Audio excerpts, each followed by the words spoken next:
So today's video is all about how to shop sustainably. I have talked a lot about minimalism, decluttering your wardrobe in particular, and how to be more sustainable in your lifestyle overall. So I really wanted to make a video all about how to shop sustainably, because if you have decluttered and if you've stopped shopping as much, you still need to shop, you still need to get clothes sometimes, and there are ways in which you can do this far more sustainably than maybe you would initially have thought. I've changed a lot of my habits when it comes to shopping, and I'm a lot more conscious and aware of how I can do this in a better, more environmentally friendly way. So let's get into it. I have 5 tips and here they are. So probably the most important thing is to shop secondhand. When I first quit fast fashion and I became aware of the fashion industry and how bad it is, I knew how to charity shop. I was an avid charity shopper. I loved secondhand shopping, vintage shopping, and so I just stuck to that. I thought, I know that this is ethical, I know that this is sustainable, and I know that this is the best way to go about it. So honestly, go charity shopping, go to your vintage shops, and make sure that if you're looking to buy something, try and source it secondhand first. You'd be surprised how much luck you can have when it comes to shopping secondhand. There are so many items of clothing that I really wanted, and I just spend, I don't know, a few hours, a few days, maybe a week or so looking for it online or looking for it in the charity shop, and I find it. And I usually find it at a bargain. It is surprising. It's almost like the law of attraction. Some of my favourite places to secondhand shop are charity shops, of course, because they're really affordable, and of course it's going to a good cause. Vintage shops, these are usually a little bit more pricey, but they're more curated, so you can find more specific items, like, you know, if you're after a vintage jacket or a vintage pair of jeans, vintage shops are obviously really good for that. Then I also love using apps like Depop or eBay, or even Facebook Marketplace. Like Facebook Marketplace, I live on there, it's so great, especially for furniture, but there's also clothes on there too. Depop is an amazing place for fashion though. If you're like, I need a black dress, you can type in black dress and your size and you'll find one, and yeah, it's amazing. But I know that there are other ones like Vinted, ThreadUp, Vestiaire Collective is one for designer items. If you like buying designer handbags or designer shoes, you can get those secondhand. There are so many others. Let me know in the comments about others locally to your country so we can all help each other out. But there are so many clothes out there, there are so many things already out there that people are just going to throw to landfill or just donate to a charity shop that might end up in landfill afterwards, that you could buy and you could use and enjoy, because one man's trash is another man's treasure. Or I should say, one person's trash is another person's treasure. None of this, none of this patriarchy. Let me know if you want me to do a whole video on secondhand shopping, because I'd quite like to go secondhand shopping and take you along and show you my tips and tricks, because I've been doing it for a while. The second thing is to choose the right materials. I didn't immediately consider this when I first kind of became more aware and more conscious of my shopping habits and how bad fashion could be for the environment, but it's something that I have increasingly become aware of, and now I know that the materials in your clothes are seriously important, because they're either made from synthetic materials that won't biodegrade, or they're made from more sustainable materials or recycled materials, and they're way better for the environment. So 2/3 of textile purchases are actually made from synthetic materials that will not biodegrade when they end up in landfill. So many clothes end up in landfill because people buy them at such a fast rate. They don't get sold, they end up going to landfill because of that, or they end up going to landfill because charity shops are taking them on and they can't handle the amount, or just because people throw them in the bin.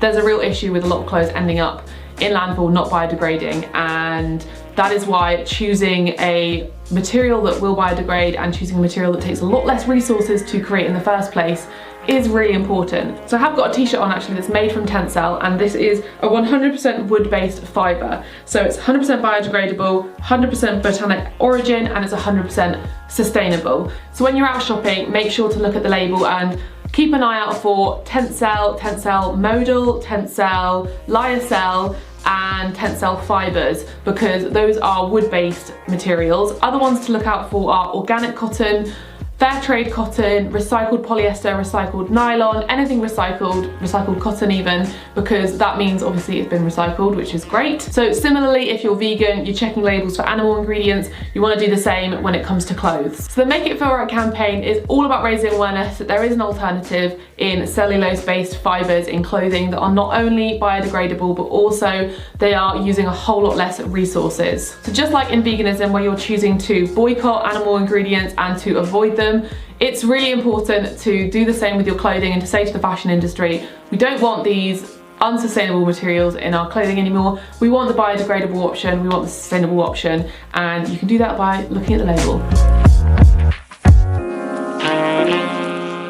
So moving on from that, if you want to change the way the fashion industry works, you want to support ethical and sustainable companies. You want to champion them in what they're doing, and if you're going to get something new, go for a sustainable brand that makes it very clear about what practices they are doing from across their supply chain.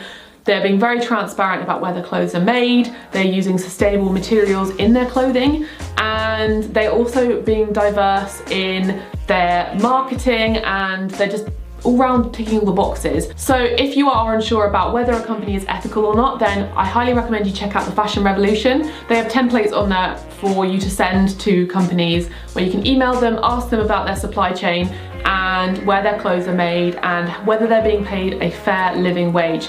Or you can just write them an email yourself or contact them yourself. Make sure you read through the lines, and if they're being very vague, if they're not telling you details, then that is a red flag. They need to be as transparent as possible, and there are loads of companies out there who are completely transparent and you can understand exactly where everything's coming from at every point. So some of my favourite brands personally, please leave your favourites in the comments below because there are a lot of them, but some of the ones that I love are People Tree. I'm wearing some People Tree trousers right now.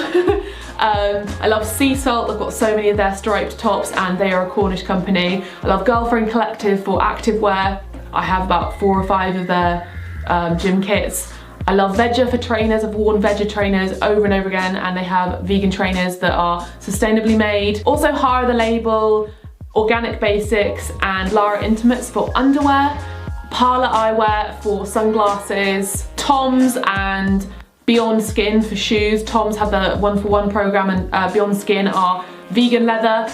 And Reformation is another brand in the US that is, I think, one of the first to do the whole sustainable thing, and they're pricey but their clothes are really lovely. So yeah, I did talk about this on Instagram the other day and shared loads of my favourite ethical brands, but please comment down below what your favourite are. There are lots of resources now and there are lots of websites telling you whether brands are ethical or not. Fashion Revolution does have an index. There's a Good On You app, I think, that tells you about brands, and yeah, try and just find brands that are smaller, more local.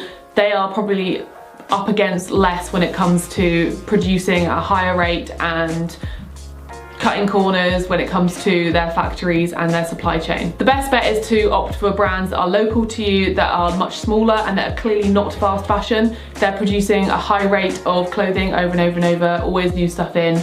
It's a big red flag. So the fourth thing is to stick to the classics. As I've decluttered my wardrobe, I have got rid of lots of trendy items, lots of things that one year were in, the next year they were out, and lots of things from fast fashion brands that I thought were really cool at the time, but were not classic items of clothing and that didn't last longer than maybe 6 months. So really look at your wardrobe and understand what things you'll wear over and over and over again and that will stand the test of time. Some classic items you can go for is a really well-fitting coat that will be versatile in your wardrobe so you can pair it with lots and lots of different clothes.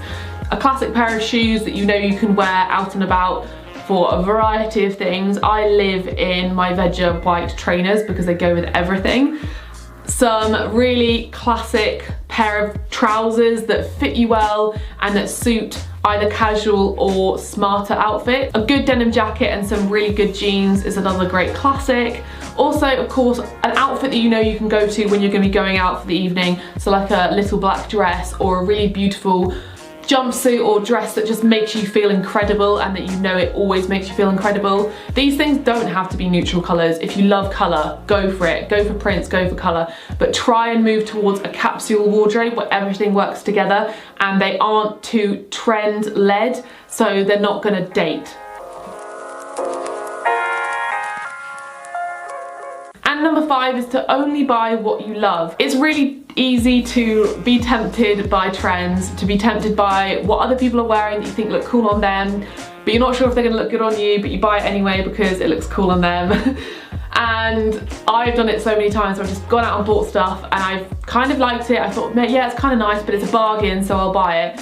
Try and only stick to things that you love and that you know that you will wear. If you ask yourself the question, do I love this? Do I feel incredible in this when you're wearing it in the changing room or when you're looking for it online? Then that should eliminate a lot of things, because when I used to shop a lot, I used to buy a lot of things that I was kind of on the fence about, and I thought, yeah, it's kind of nice, I'm sure I could find time to wear it, or I'm sure I'd find an outfit that it would suit. If you're not 100%, don't buy it. So some of the ways that you can also help this is to write a list if you're going shopping. So if you know that you need a pair of trousers, only buy a pair of trousers. Don't be tempted by buying other things too. Stick to the list. And also if you're online, if you're on a computer, pin stuff first or save it somewhere and come back to it later, come back to it tomorrow, or come back to it next month. Sit on it and think about it, and if you still want it, then it's probably the right decision. Impulse shopping was a problem for me, and I know that now I actually have the opposite problem where I sit on things for so long that I just don't end up buying them. But yeah, only buy what you love so that you know that those things are going to be staying in your wardrobe for a really long time. So I hope you enjoyed that video. Obviously the most sustainable thing when it comes to shopping is to just not shop, but I didn't really think I would put that in because this is about when you do go shopping.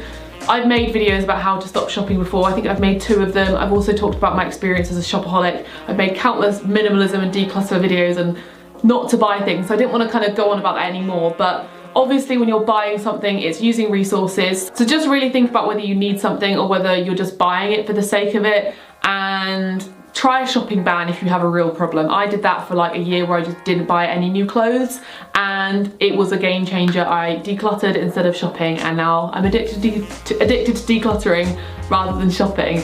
But let me know in the comments your top tips for sustainably shopping, your favourite ethical brands, and give me feedback because I love to hear it, and also it really helps everyone else out if they have more information in the comments as well as in my video, because I don't have all the answers. You guys are a lot smarter than I am actually. So I will see you in my next video. Hope you enjoyed, and don't forget to check out the Make It Feel Right campaign. I'll leave all the information and links below, all about Tencel and how you can look out for the wood-based cellulose fibres in your clothes. Thanks for watching, see you next time.